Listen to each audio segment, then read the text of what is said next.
नमस्कार दोस्तों, पुरातन कथाएं में आपका हार्दिक स्वागत है। दोस्तों, आजादी के पूर्व के घटनाक्रम से संबंधित वीडियोस की श्रृंखला में आज हम आपको 6 अगस्त 1947 को घटित घटनाओं से रूबरू करवाएंगे। 6 अगस्त 1947 को जो कुछ हुआ उसके बारे में जानने के लिए, तिरंगा फहराने के लिए माउंटबेटन ने क्या शर्त रखी थी, संस्कृत के विद्वान मोतीलाल बनारसी दास को लाहौर क्यों छोड़ना पड़ा, तथा गांधी जब लाहौर पहुंचे तो उनको सुनने के लिए कौन कौन लोग आए थे, यह सब जानने के लिए इस वीडियो को अंत तक अवश्य देखें। 17 यार्क रोड में सुबह के करीब 10 बजे थे। जवाहरलाल नेहरू की मेज पर पत्रों का ढेर लगा था। इनमें एक पत्र लॉर्ड माउंटबेटन का था जो उन्होंने 5 अगस्त को भेजा था। व्यस्तता की वजह से एक दिन बाद उस पर नेहरू की नजर पड़ी। नेहरू ने पत्र खोला तो उनके चेहरे पर गुस्सा झलकने लगा था।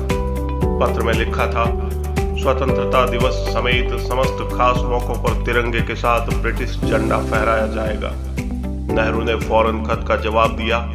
जवाबी खत में लिखा, सार्वजनिक जगहों पर यूनियन जैक फहराने पर ऐतराज नहीं, पर सिर्फ एक दिन को लेकर कड़ी आपत्ति है। वो दिन है 15 अगस्त। इस दिन हम आजाद हो रहे हैं। ऐसे में इस दिन सिर्फ तिरंगा ही फहराना उचित होगा।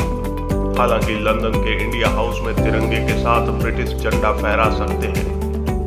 इंडिया हाउस का उद्घाटन 1 जुलाई 1905 को हेनरी हाइंडमैन ने किया। उत्तरी लंदन के इस भवन को कई तरीके से याद किया जाता है। शुरू में इसे छात्रावास के रूप में खोला गया था। 30 छात्रों के रहने की यहाँ व्यवस्था थी। स्वतंत्रता की आवाज बुलंद हुई तो यह इमारत क्रांतिकारी गतिविधियों का केंद्र बन गई और आजादी की तमाम योजनाएं यहाँ बनती रही।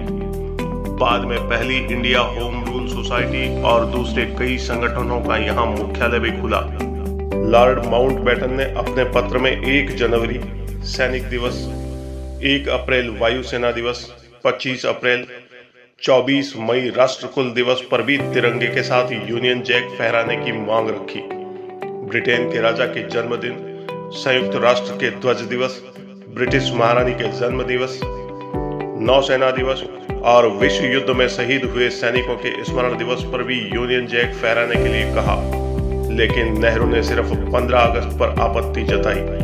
बाकी सभी दिन तिरंगे के साथ यूनियन जैक फहराने की उन्होंने सहमति दे दी।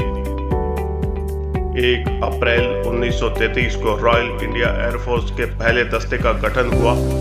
आजादी मिलने के बाद रॉयल शब्द हटा दिया गया, लेकिन वायुसेना की स्थापना 8 अक्टूबर 1932 को हुई। अंग्रेज पहले दस्ते के गठन वाले दिन ही वायुसेना दिवस मनाते थे। लाहौर आर्य समाजियों का गढ़ था।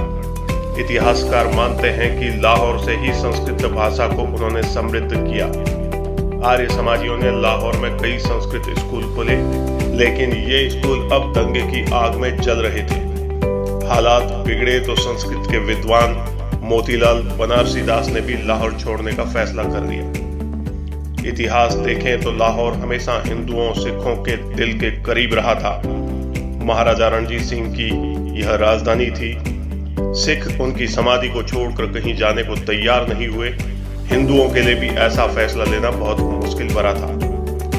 शीतला माता मंदिर, दूध वाली माता मंदिर, टावर रोड का श्री कृष्ण मंदिर, भैरव मंदिर, बेरा साहब, भाबरिया का श्वेतांबर और दिगंबर पंथ के मंदिर, आर्य समाज का भव्य हिंदू मंदिर हिंदुओं और सिखों के दिल में बसते थे।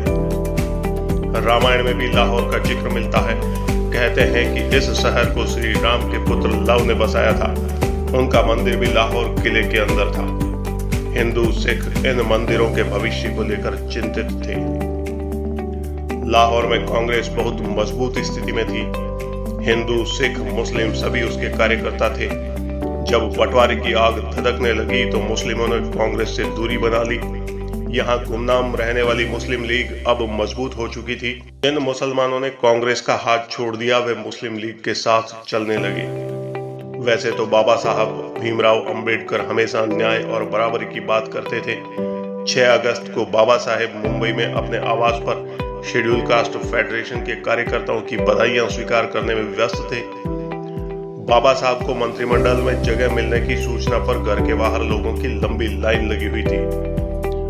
बाबा साहब हर किसी से मुस्कुराकर भले ही मिल रहे थे, लेकिन अखंड भारत के पश्चिमी हिस्से से आ रही दंगों की खबरों से बाबा साहब अंदर तक दुखी थे। हालांकि वे देश के विभाजन के पक्ष में थे। कई मौकों पर उन्होंने साफ कहा था कि विभाजन धर्म के आधार पर हो रहा है, तो ऐसे में भारत के सभी मुसलमानों को भारत छोड़कर पाकिस्तान में विस्थापित हो जाना चाहिए या फिर उन्हें पाकिस्तान में विस्थापित कर देना चाहिए। 6 अगस्त 1947 को पंजाब कांग्रेस के कार्यकर्ताओं को संबोधित करने के लिए गांधी जी लाहौर पहुंच चुके थे। करीब 2000 कार्यकर्ता गांधी जी को सुनने के लिए आए थे। वे सभी गुस्से में थे। कुछ वक्त पहले गांधी जी ने कहा था कि देश का विभाजन हुआ तो उनके शरीर के भी 2 हिस्से होंगे। 8 अगस्त को टाइम्स ऑफ इंडिया ने छापा कि गांधी जी ने कहा, लाहौर अगर मृत होने जा रहा है तो दूर न भागें, इस शहर के साथ आत्म बलिदान देकर मृत्यु का वर्ण करें। जब आप भयग्रस्त हो जाते हैं तो वास्तव में मरने से पहले मर जाते हैं। मुझे बिल्कुल बुरा नहीं लगेगा कि पंजाब के लोग डर कर भागे नहीं, पूरे धैर्य के साथ मृत्यु का सामना करें। तो दोस्तों, यह था 6 अगस्त 1947 का घटनाक्रम। दोस्तों, हमारा यह वीडियो आपको कैसा लगा? कमेंट्स बॉक्स में अपनी प्रतिक्रिया के साथ लाइक करके अनुग्रहित करें तथा हमारे वीडियो को अपने मित्रों के साथ शेयर अवश्य करें। धन्यवाद।